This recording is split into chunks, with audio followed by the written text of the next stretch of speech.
जब उधर जाएंगे ना समझी, यहाँ थोड़ा खिसक जाना, तब लाइट जो है नहीं आएगा, ठीक है। इधर आएंगे थोड़ा खिसक जाना मोबाइल लेके।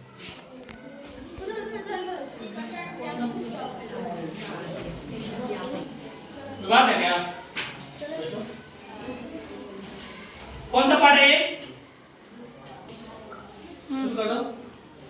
क्लास 7 है और इतिहास का दूसरा चैप्टर है, इसका नाम क्या है? राजा और उनके राज। जिसका कौन सा क्लास है? चौथा क्लास है, ठीक है ना। तो सबसे पहले जानेंगे राजतरंगी के लेखक कौन है। तो राजतरंगी के लेखक कौन है? कलहण है, इस बात को ध्यान रखना है।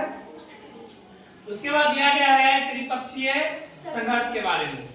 स्पष्ट बात है, त्रिपक्षीय का मतलब क्या हुआ? यहाँ पे 3 गो पक्ष होगा, मतलब 3 गो राजा और उनके सैनिक, ठीक है ना।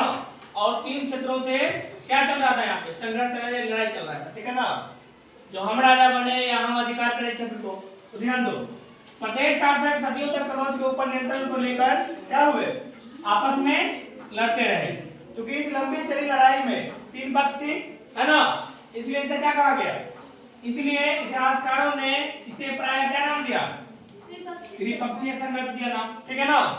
अब ध्यान दो, प्रत्येक शासक राजवंश का कोई ना कोई विशेष क्षेत्र था तथा वे दूसरे क्षेत्रों पर क्या करते थे? नियंत्रण करना चाहते थे या नियंत्रण करने का प्रयास करते थे, ठीक है ना। अब जानेंगे, ध्यान दो थोड़ा। अफगानिस्तान के गजनी का मोहम्मद ऐसा शासक था, यानी मोहम्मद गजनी, है ना। उसने धार्मिक पूर्वाग्रह से प्रेरित होकर, है ना, धार्मिक क्या है? धार्मिक पूर्वाग्रह से प्रेरित होकर उपमहाद्वीप पर 17 बार क्या किया? 1000 ईस्वी से लेके और 1025 ईस्वी के बीच तक में कितना बार आक्रमण किया था? 17 बार अटैक किया था, ठीक है, हमला किया था। और उसका निशाना कौन था? संपन्न मंदिर। जिस मंदिर में क्या हो? सब कुछ भरपूर मात्रा में हो, सोना चांदी रहता है ना मंदिर में चढ़ाया हुआ। संपन्न मंदिर का मतलब क्या? जहाँ पे अधिक से अधिक क्या हो? रत्न की प्राप्ति हो जाए, सोना चांदी की प्राप्ति हो जाए, है ना। ऐसे मंदिरों क्या कर देते हुए? अटैक कर देते, आक्रमण कर देते, ठीक है ना।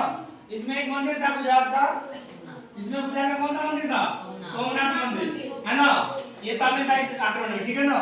उसके बाद ध्यान दो, इसके बाद युद्ध करने वाले राजाओं में चौहान भी थे, जिन्हें बाद में क्या कहा गया? चौहान। इसी में आता है पृथ्वीराज चौहान सब, ठीक है ना।